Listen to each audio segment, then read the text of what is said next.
अस्सलामुअलैकुम दोस्तों, आज की फिल्म है हुक्म 2026। चलिए शुरू करते हैं।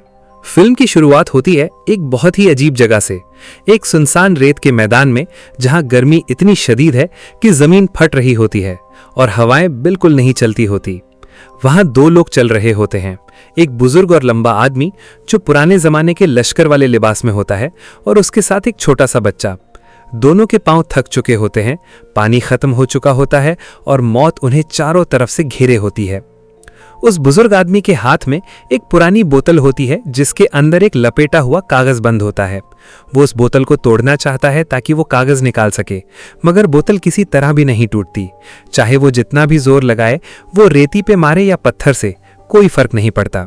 बच्चा भी उस आदमी की मदद करता है। एक पत्थर से खोद खोद के कोशिश करते हैं दोनों मिलके, मगर कामयाब नहीं होते। तब वो बुजुर्ग आदमी एक दर्द भरी आवाज में चिल्लाता है, ये इस तरह खत्म नहीं हो सकता। और दोस्तों, यहीं पर एक बड़ा धमाकेदार मोड़ आता है। ये रेत का मैदान कोई सच्ची जगह नहीं थी। ये सीन असल में एक मशहूर लिखारी ओम बॉमन की नई किताब के आखिरी हिस्से के पेजेस थे। कैमरा धीरे धीरे पीछे हटता है और हम देखते हैं कि ओम अपने घर में मेज पे बैठ के ये लाइंस अपने कंप्यूटर पे लिख रहा था, मगर कुछ ठीक नहीं लग रहा था उसे अपनी इस कहानी की एंडिंग में। ओम बॉमन एक मशहूर लिखारी है जिसका लिखा हुआ सिलसिला दुनिया में बहुत मशहूर है, मगर अंदर से वो एक टूटा हुआ इंसान है। उसकी माँ का कत्ल हुआ था कुछ साल पहले और बाप ने माँ के जाने के बाद शराब में अपनी जिंदगी तबाह करके दम तोड़ा था। ये दो मौतें ओम के दिल में ऐसी गड़ी हैं कि वो आज तक बाहर नहीं निकल पाया।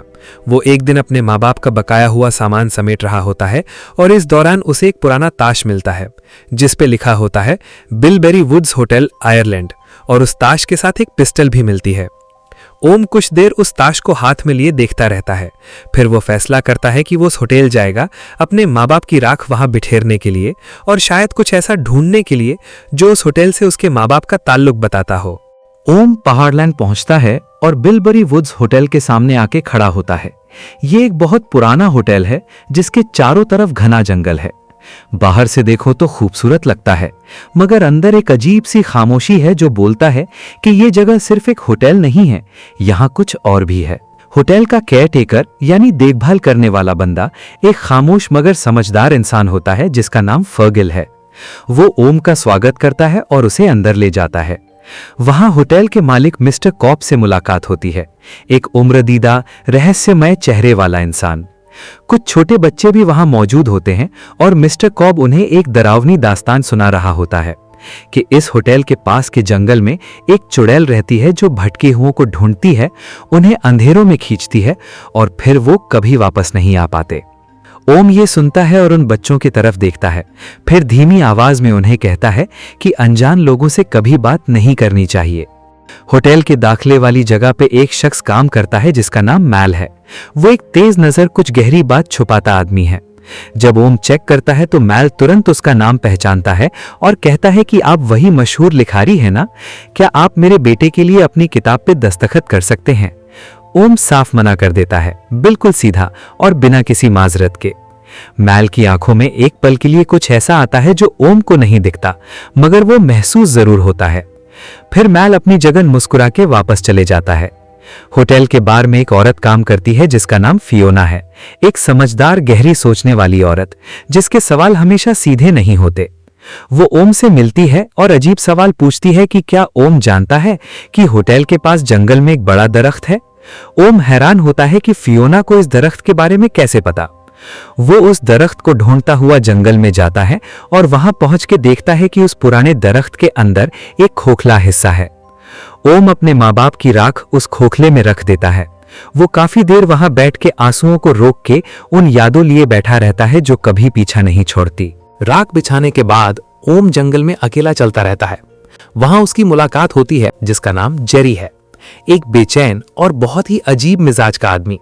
वो एक पुरानी ढंग का पायल सा इंसान लगता है जो जंगल में बैठा हुआ एक बकरी दबा रहा होता है जमीन में और साथ ही जादू के खुम्बों से भरा हुआ दूध पी रहा होता है। ओम उसे घूर के देखता है मगर कुछ नहीं बोलता और वापस होटल की तरफ निकल जाता है, मगर उस मुलाकात का असर उसके जहन पर बना रहता है। रात को ओम बार में फियोना के पास बैठ जाता है। वो अपनी नई किताब की एंडिंग के बारे में फियोना से बात करता है। कहता है कि वो उस रेत वाले आदमी के लिए ऐसा अंजाम लिखना चाहता है जिसमें वो बच्चे को मार नहीं पाता। रेत के मैदान में अकेला चल देता है और वहां अकेले मर जाता है। फियोना सीधा जवाब देती है, ये बहुत गहरी तर्क बात है, ये काम नहीं करेगा, कोई नहीं पढ़ेगा ऐसी तकलीफ भरी कहानी। तब ओम धीरे धीरे खुलता है और फियोना को बताता है कि उसकी माँ का कत्ल हुआ था और बात ने माँ के जाने के बाद शराब में अपनी जान गंवा दी। ये दोनों जख्म इतने गहरे हैं कि ओम आज तक उनसे बाहर नहीं निकल पाया और शायद इसीलिए उसकी लिखावट में हमेशा इतना अंधेर रहता है। फियोना फिर होटल के हनीमून वाले कमरे का जिक्र करती है। होटल का एक ऐसा कमरा जिसकी चाबी मिस्टर कॉब कभी किसी को नहीं देता और जिसके बारे में कहते हैं कि वहां एक चुड़ैल रहती है जो आने वालों को कैदी बना लेती है। ओम ये सब सुनता है मगर अभी ज्यादा आगे नहीं जाता। अगले दिन होटल में एक सन्नाटा छा जाता है। फियोना कहीं नजर नहीं आती। पुलिस होटल पहुंचती है। पता चलता है कि फियोना रात से गायब है और कोई नहीं जानता कि कहां गई। पुलिस की नजर सीधा जेरी पे पड़ती है क्योंकि 10 साल पहले भी जेरी की बीवी ऐसी ही मिस्टीरियस तौर पे गायब हो गई थी और आज तक कोई नहीं जानता था कि वो कहां गई। फर्गल भी बताता है कि उसने फियोना और जेरी को एक साथ बात करते देखा था उसी रात जब फियोना गायब हुई। ओम के दिमाग में सवालों की एक लंबी कतार लगनी शुरू हो जाती है। वो खुद ढूंढ निकलता है ताकि फियोना का कोई निशाना या कोई सुराग मिले। ओम जेरी को ढूंढता है और उससे आके सीधा पूछता है कि फियोना का क्या हुआ। जेरी एक टूटा हुआ डरा हुआ इंसान लगता है। वो सीधा ओम की आंखों में देखता है और बोलना शुरू करता है। जेरी कहता है कि उसने अपनी बीवी को मारा था मगर इसलिए नहीं कि वो कोई बुरा इंसान था। उसकी बीवी एक ऐसी बीमारी में थी जिसका कोई इलाज नहीं था और वो रोज दर्द में तड़पती थी। जेरी ने उसकी तकलीफ खत्म करने के लिए ये कदम उठाया था। वो कहता है कि फियोना सिर्फ उसकी दोस्त थी और उसने कुछ नहीं किया मगर पुलिस यकीन नहीं करेगी उसकी बात पे। ओम जेरी को बताता है कि फियोना ने होटल के हनीमून वाले कमरे की चाबी कहीं से चुराई थी और शायद वो उस कमरे में गई हो। वो ओम से गुजारिश करता है कि दोनों मिलके रात को उस कमरे में दाखिल हों और फियोना को ढूंढें। रात के गहरे अंधेरों में दोनों मिलके उस कमरे के दरवाजे तक पहुंचते हैं। दरवाजा खोलते हैं और अंदर दाखिल होते हैं। कमरा बाहर से जितना आम लगता था अंदर से उतना ही खतरनाक था। हवा अंदर थी मगर सांस लेना मुश्किल था। दीवारें ठंडी थी मगर जिस्म पे आग सी लगती थी।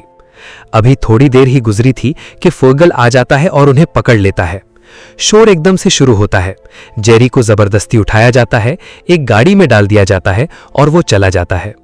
ओम कमरे में अकेला रह जाता है और फिर वो शुरू होता है जिसका ओम ने कोई तसव्वुर भी नहीं किया था। कमरे में धुंधलापन छा जाता है और ओम को अपनी मां की आकृति नजर आती है। बाप की परछाई दीवार पे चलती है। एक बार एक बच्चों वाले टेलीविजन पर एक खरगोश जैसे चेहरे वाला किरदार सीधा ओम की आंखों में देखता है और ऐसी बातें करता है जैसे वो ओम के अंदर की तकलीफ को जानता हो। ओम उन सबसे डर नहीं जाता मगर अंदर से कुछ टूट सा जाता है उसमें।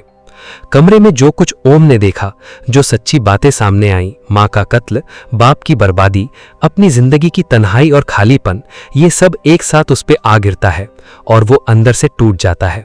जब ओम होश में आता है तो होटल में दर्दनाक खबर आती है। फियोना की लाश होटल के एक अंधेरे कोने में एक छोटी सी लिफ्ट के अंदर मिली। वो छोटी लिफ्ट जो छोटी छोटी चीजें एक मंजिल से दूसरी मंजिल तक पहुंचाने के काम आती है। और वहां ओम को फियोना की एक टेप मिलती है जिसमें फियोना खुद की आवाज में एक राज बयान करती है कि वो माल के बच्चे की मां बनने वाली थी। ये राज सुन के ओम समझ जाता है कि फियोना की मौत कोई इत्तेफाकी हादसा नहीं था। कुछ वक्त बाद होटल में एक तूफान सा आता है। जेरी किसी तरह बाड़ी से निकल जाता है और वो सीधा होटल में वापस ढारता है। ओम तक पहुंचना चाहता है, उसे कुछ जरूरी बताना चाहता है मगर माल उस वक्त वहां मौजूद होता है और माल एक तीर चला के जेरी को मार देता है, सीधा बिना किसी झिझलाहट के। फिर माल होटल के अलग अलग हिस्सों में आग लगा देता है ताकि अपना जुर्म छुपा सके। पूरी इमारत में धुआं फैलने लगता है। माल फिर ओम के पीछे लग जाता है ताकि उसे भी खत्म कर सके। ओम भागता हुआ होटल के निचले हिस्सों में पहुंचता है। वहां धुआं इतना ज्यादा होता है कि सांस लेना मुश्किल हो जाता है। ओम को एक अजीब नक्शा मिलता है जो निचले मंजिल के रास्तों की तरफ इशारा करता है। वहां ओम को एक चीज और मिलती है, जमीन पे चौक से बना हुआ एक गोल दायरा। किसी ने यह दायरा खास मकसद से बनाया था। ओम उस दायरे में खड़ा हो जाता है और वहां कुछ ऐसा महसूस करता है जैसे उस दायरे के अंदर वो महफूज है। क्योंकि दोस्तों, इस होटल में चुड़ैल की मौजूदगी सिर्फ एक किस्सा नहीं थी। धुएं और आग के अंदर उस वक्त वो चुड़ैल भी मौजूद थी। अंधेरे कॉरिडोर्स में, दरवाजों के पीछे, एक अनसीन ताकत की तरह। वो ताकत माल के पास पहुंची। माल जिसने एक बेगुनाह आदमी को मारा था, जिसने अपनी ही रोज़ वाली औरत को मरने दिया था, जिसने होटल में आग लगाई थी, उस ताकत ने माल को अपनी गिरफ्त में ले लिया। होटल की निचली मंजिल के अंधेरों में माल खो गया, कभी वापस न आने के लिए। जब ओम उस दायरे में खड़ा था, आग चारों तरफ से धुक रही थी, धुआं आंखों को जला रहा था, तब एक और चीज हुई। ओम को अपनी मां की परछाई नजर आई। कोई धमकी नहीं, कोई डर नहीं, सिर्फ एक मां का चेहरा जो अपने बेटे को देख रहा था। और उस परछाई ने बिना कुछ कहे ओम के दिल में एक पैगाम छोड़ दिया कि अब जाने का वक्त आ गया है। रुको नहीं, माजी को यहां छोड़ दो और आगे निकलो। ओम के हाथ में उस वक्त एक छुरी थी जो उसे हनीमून वाले कमरे में मिली थी। उसने अपनी जंजीरें काटी और धुएं में से रास्ता ढूंढता हुआ बाहर की तरफ भागा। और बाहर फेरगिल था, वही खामोश वफादार फेरगिल जो वक्त पे वापस आ गया था। उसने ओम को जलता हुआ होटल से बाहर खींचा और महफूज जगह पर पहुंचाया। कुछ हफ्ते बाद ओम एक अस्पताल के बिस्तर पे लेट के आंखें खोलता है। जख्म थे, दर्द था, थकान थी, मगर वो जिंदा था। होटल का छोटा सा काम वाला लड़का एल्बी उससे मिलने आता है, वही लड़का जिसने पहले ओम के पानी में जादू के खुंबों का सफूफ मिला दिया था। वो उस जुर्म का बोझ लिए आता है और ओम से माफी मांगता है। वो साथ में ओम की मां की एक तस्वीर भी लाता है, वो फोटो जो उस पुराने दरख्त के नीचे किसी ने खींची थी। मां मुस्कुरा रही थी तस्वीर में। ओम वो तस्वीर दोनों हाथों में थाम लेता है। फिर ओम वापस लिखना शुरू करता है। इस बार वो उस रेत वाली कहानी का अलग अंजाम लिखता है। वो कॉन्किस्टाडोर बच्चे को मारने से इनकार कर देता है। वो दोनों मिलकर रेत में बैठते हैं। बच्चा अपने हाथ से वो बोतल खोलता है जो पहले कभी नहीं खुली थी। कोई लड़ाई नहीं, कोई खून नहीं, सिर्फ दो इंसान जो एक दूसरे को संभाले रहे और दोनों मिलके आगे चलते हैं। ये कहानी ओम की अपनी जिंदगी की ही कहानी थी, जिसमें आखिरकार उसने माफी को चुना था, आगे बढ़ने को चुना था। फिल्म के आखिर में पूरी तस्वीर साफ होती है। फियोना और जेरी की लाशें होटल के मलबे से बरामद की गईं। माल का कोई पता नहीं चला। वो होटल की उस अंधी ताकत के हाथ हमेशा के लिए खो गया। फेरगिल वहां था, एल्बी को अपने किए का एहसास था और ओम जिंदा था, लिख रहा था और पहली बार अपनी मां के बिना भी जिंदगी का मतलब ढूंढने की कोशिश कर रहा था। तो दोस्तों, ये थी हुक्म 2026 की पूरी कहानी। अगर ये वीडियो पसंद आई तो लाइक करें और चैनल सब्सक्राइब करें। मिलते हैं अगली फिल्म में।